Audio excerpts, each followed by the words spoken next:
Hey everybody, today on the podcast we're going to be doing a follow-up episode to our social media content creation tips. Today we're going to be diving into using social media and all the pros and cons that go into that. Welcome to the podcast with Kylie Nichols. The goal of this podcast is to inspire you through both my story and the stories of other powerhouse women to take that first step towards living the best version of your life. So grab a notebook, grab a pen, and get ready to get started with Kylie Nichols. Hey guys, happy Friday. I'm Kylie. You are back with Kylie Nichols, and today I'm excited to do a follow-up episode to a recent episode about social media, and I'm so glad that those tips are so helpful to so many of you. They've really been like an accumulation of learning and watching over time, so social media will always continue to change and content creating will always evolve, but it's such a fun thing to be involved with and to create content for Instagram and for Facebook and even for TikTok. So last week I kind of focused on creating content. Today I wanted to talk about using social media. As a mom of boys, just a mom in general, I've got feelings about using social media, being an influencer and kind of seeing the other side of social media. And then also being just like a user, right? Like I use it every day, all the time for my business, but also just for enjoyment and for learning things. So I feel like there's just so many different things I could talk about with using social media. And social media gets a lot of bad rap. Because it's tough. It is actually really tough. It's been one of the coolest things that's developed, but it's also really tough to absorb content all the time, to be fed pretty things, funny things, curated things, just crafted and directed things all the time. And sometimes we can even spend more time interacting with that than we interact with lots of, other people in real life during the day. So it really can shift our view on the world and how things are and how people live. And, maybe we spend more time on social media than we do talking to our actual neighbors. And so we just kind of get this skewed perspective of what life is like for people. But yet we live in our own life every day and we know very well the ups and downs of our own life. We just don't really see it from other people near as much. And I know there's lots of people who really try to be authentic. I try to be authentic on social media. I try to show ups and downs, but no matter what, it's still just snapshots of somebody's life and day. And sometimes the sad parts or the ugly parts can have a minute on social media, but really everybody's kind of on there to be inspired and uplifted or entertained like we talked about last week. So, I think the first thing that I need to constantly remind myself of, and I wanted to kind of dive into here, is just that you have to remember that most accounts that you follow, whether it's on TikTok, Facebook, Instagram, if they're doing a good job, they're running it like a business. Nobody is just on social media creating beautiful, amazing, wonderful things without being strategic about it, without having been approached to potentially earn money for doing something. There's a goal in mind and there's strategy in mind, and that's awesome. That's totally fine. Like we talked about last week, that's important, especially if you want to sell a product or gain an audience or get a message out there in the world. That's all good. Problem is if we don't recognize that as the user, then we're kind of thinking that, it's just so amazing. They're so amazing. How do they do that? Instead of realizing like, this is a job for them. They want it to be a job for them. They're definitely putting in way more effort than just snapping a picture at the park and slapping it up. A lot went into this. And so that's really, like I said, great. It entertains us. It's fun. It's creative. We learn things. But, I follow an account that's about, I think, keeping toddlers busy.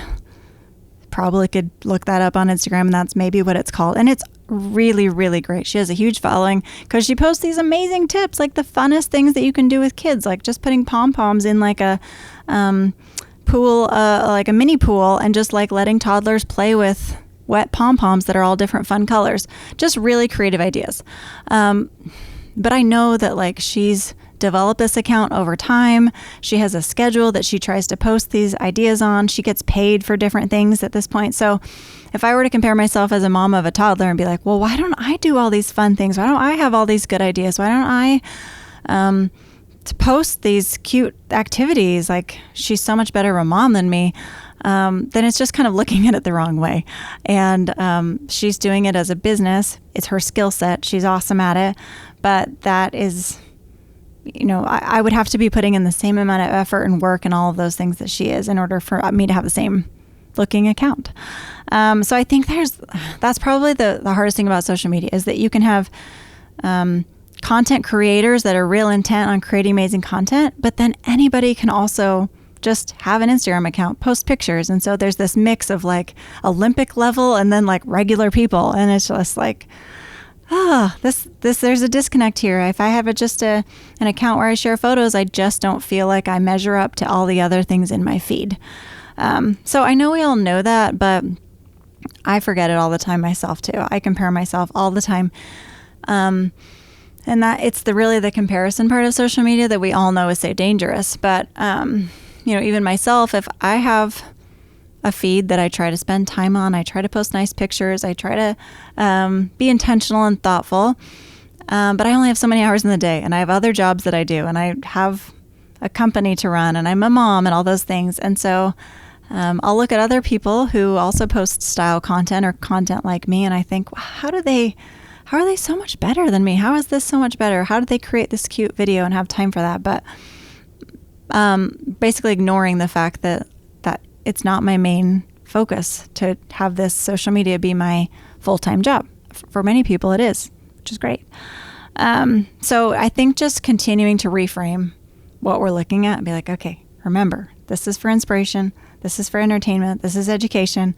It's not to say who's better or why am I not good enough.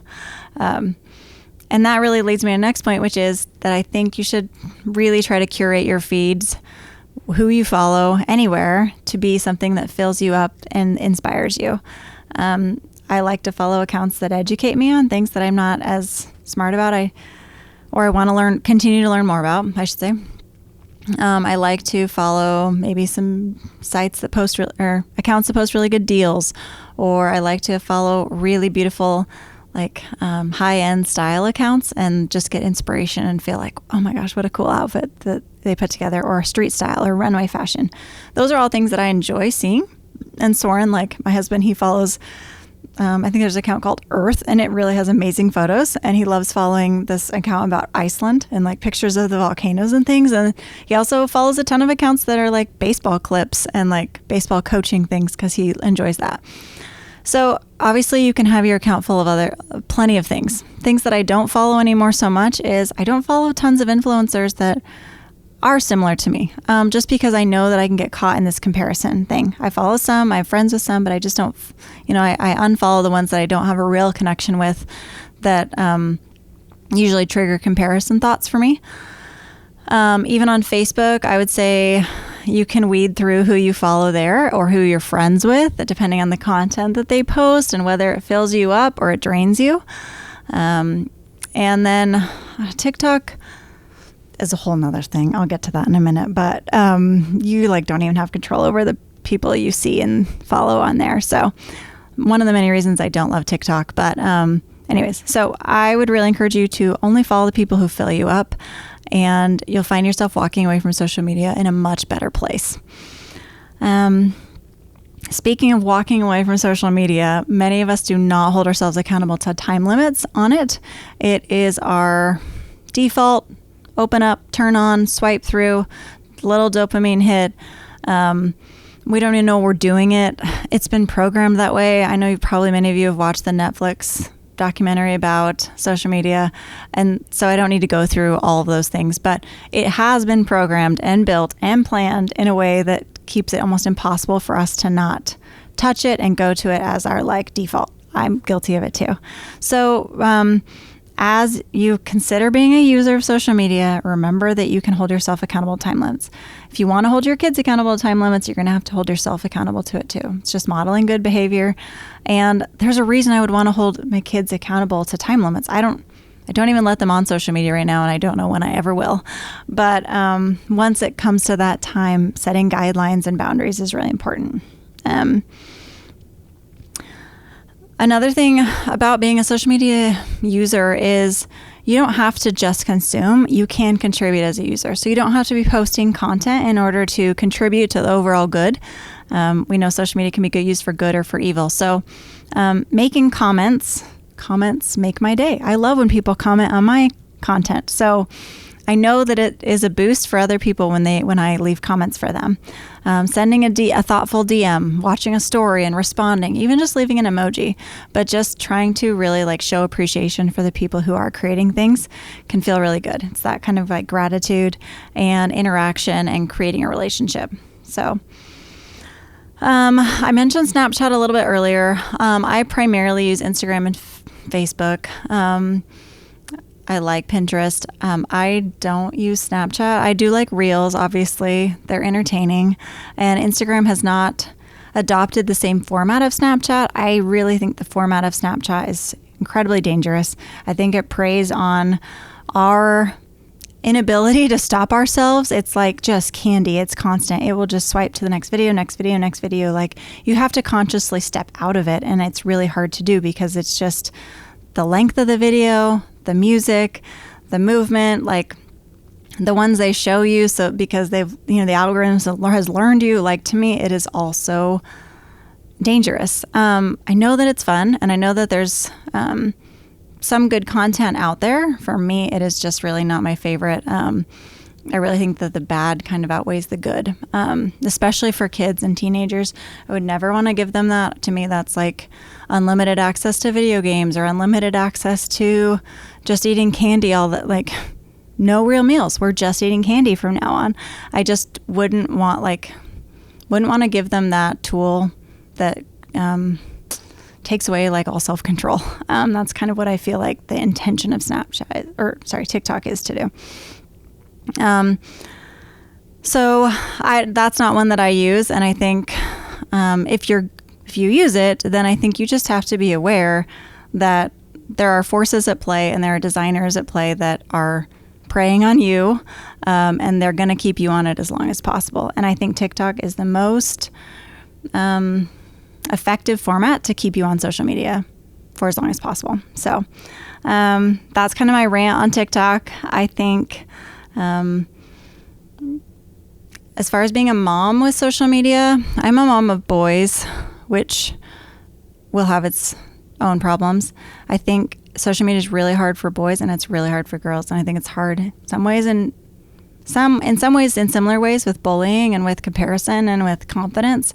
And in other ways, just the way that kids and teenagers interact on social media these days is really different than anything I ever experienced. So I think just having your eyes really wide open, really knowing and being like understanding the platforms that your kids are wanting to get on and participating in them and checking their accounts, I think all of that's really important. And then just being willing to say no, like just say no, or like give me your phone, or it's getting grounded, or I'm grounding myself, I'm deleting all these apps, like learning to just say no, because it's such a hard thing. Social media it's as bad as it can be good. So I hope these tips can kind of resonate and help you find maybe some new ideas or just some encouragement or just a reminder. I know these are all things that we all know probably inherently, but not necessarily have the easiest time doing. So as I've said before, I think social media is an amazing tool for connecting, staying in touch, learning things, growing a business. So I could never see myself stepping away from it entirely because it is part of my job to be on it. But I can be more intentional. I can be very, I think intentional is probably the right word for how to treat social media. And if we can achieve that, then we're going to find ourselves feeling more confident, feeling happier, and feeling a lot more self-control. So thanks so much, and I'll see you guys next time. Thanks for listening today to With Kylie Nichols. I hope that today you felt empowered to take one more step towards living the best version of you. Tune in next week for another episode, and in the meantime, you can find us elsewhere on the internet. You can find me on Instagram at Kylie Nichols and at Nickel and Suede. You can also find us at nickelandswade.com. Thanks so much, and I'll see you next time.